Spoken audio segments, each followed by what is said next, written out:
Sir जी, जब राम जंगल में भोजन खोजने गया सर जी, तो रावण सोने का हिरण बनकर के आया सर जी।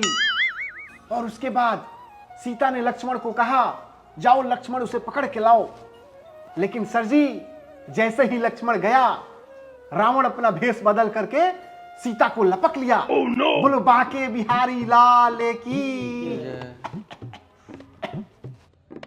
वो जो सोना का हिरण बना था वो मारिच था ना।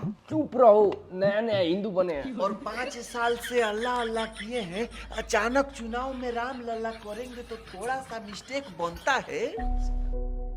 अर्जुवाल जी, वो जो सोना का हिरण बना था वो मारिच था, मारिच। अच्छा, तो मरीची, वो राक्षस मरीची। भागो रे, ये फर्जीवाल अब दिल्ली के बाद राम रामायण का भी तहस नहस करेगा।